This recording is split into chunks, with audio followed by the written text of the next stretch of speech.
प्रश्नावली 3.7 प्रश्न दूसरा।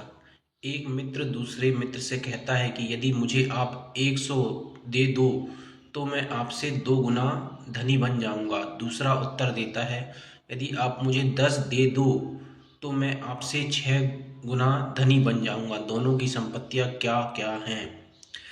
अब इसमें भी दो परिस्थितियां दी गई हैं और दो चीज़ें निकालनी हैं। तो चलिए इसको हल करते हैं। माना पहले मित्र के पास रुपए बराबर x और दूसरे मित्र के पास रुपए बराबर y है।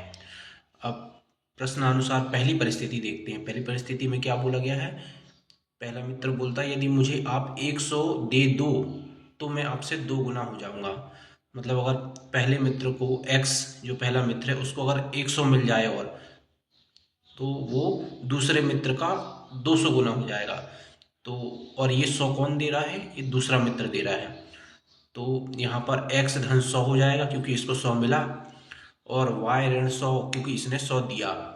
और ये जो है ये इसका पहले दूसरे मित्र का दुगना हो जाएगा। तो इन दोनों को बराबर करने के लिए इसमें 2 का गुणा करना पड़ेगा। तो इस प्रकार ये बनेगा x धन 100 बराबर 2 कोष्टक में y ऋण 100। चलिए इसको सरल करते हैं। x धन 100 बराबर 2 का गुणा y में होगा 2y ऋण 2 का गुणा 100 में होगा 2 गुणे 100। x धन 100 बराबर 2y ऋण 200। अब पक्षांतर करेंगे। जब 100 का पक्षांतर इस साइड करेंगे तो ये यहाँ पर धनात्मक में है, यहाँ पर आएगा तो ऋणात्मक में हो जाएगा। तो इस प्रकार होगा x बराबर 2y ऋण 200 ऋण 100। ऋण 200 और ऋण 100 दोनों में समान चिन्ह है तो जुड़ जाएंगे और चिन्ह ऋणात्मक हो जाएगा ऋण 300। तो x बराबर 2y ऋण 300 ये हमारा पहला समीकरण बन गया। अब फिर दूसरी परिस्थिति में क्या बोला गया है। दूसरा मित्र बोलता है कि यदि आप मुझे 10 दे दो तो मैं आपसे 6 गुना धनी बन जाऊंगा। अब दूसरा बोल रहा है, ये दूसरा मित्र है, इसकी संपत्ति y है। अगर इसको 10 मिल जाए, y धन 10 हो जाए तो ये 6 गुना हो जाएगा पहले मित्र से। और ये 10 दे कौन रहा है, पहला मित्र। तो 10 इसको मिला तो y धन 10 ये हो गया, और इसने 10 दिया तो x ऋण 10 ये हो गया। और ये इसकी संपत्ति अभी 6 गुनी हो जाएगी। तो इन दोनों को बराबर करने के लिए इसको 6 का गुणा करना पड़ेगा।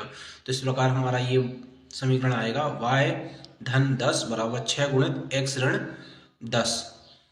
y धन 10 बराबर 6 का गुणा x में होगा 6x, 6 का गुणा ऋण 10 में होगा 60। अब पक्षांतर करेंगे। जब इस 10 का पक्षांतर इस साइड करेंगे, यहाँ पर ये धनात्मक है, यहाँ पर आएगा ऋणात्मक हो जाएगा। तो y बराबर 6x माइनस 60 ऋण 10। 60 और 10 तो ऋणात्मक है दोनों, तो जुड़ जाएंगे, ऋण 70 हो जाएगा। y बराबर 6x ऋण 70 ये हमारा दूसरा समीकरण बन गया। अब जब समीकरण बन गया तो x और y का मान निकाल लेते हैं। तो इसके लिए क्या करेंगे, समीकरण 1 में x का मान समीकरण 2 से रखने पर, समीकरण 1 से x का मान समीकरण 2 में रखने पर, ये समीकरण 2 है हमारा। इसमें अगर हम x का मान रख देंगे समीकरण 2 से तो हमारा उत्तर निकल आएगा। तो ये समीकरण 2 उतारा हमने, y बराबर 6, x की जगह रखा हमने क्या 2y ऋण 300, 2y ऋण 300 रख दिया ऋण 70। अब इसको हल कर लेते हैं। y बराबर 6 का गुणा 2y में होगा तो 12y ऋण 6 का गुणा 300 में होगा तो 1800, और ये ऋण 70 यहीं आ जाएगा। तो y बराबर 12y ऋण 1800 ऋण 1800 और ऋण 70 जुड़ जाएगा तो ऋण 1870 ये हो जाएगा। अब हम पक्षांतर कर देते हैं। जब 1870 ऋणात्मक ये साइड जाएगा तो ये धनात्मक हो जाएगा। धन y बराबर 12y हुआ।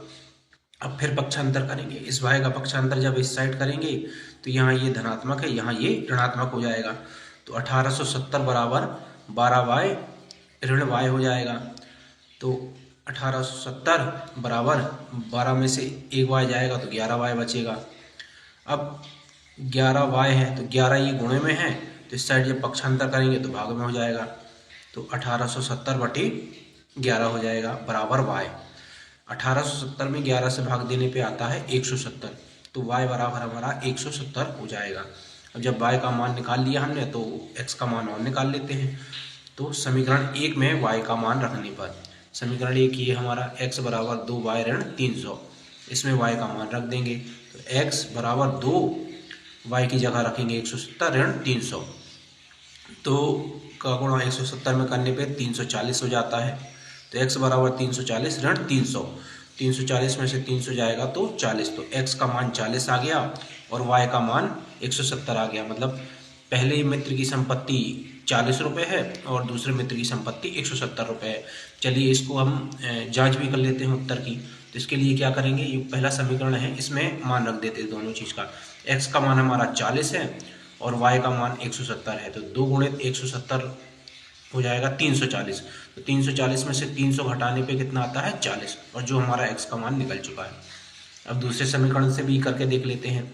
y का मान है 170 और x का मान है 40, तो 6 गुणित 40 कितना होता है 240। 240 में से 70 घटाएंगे तो 170 आ जाएगा। तो इस प्रकार हमने अपने उत्तर की जांच भी कर ली कि हमारा उत्तर सही है।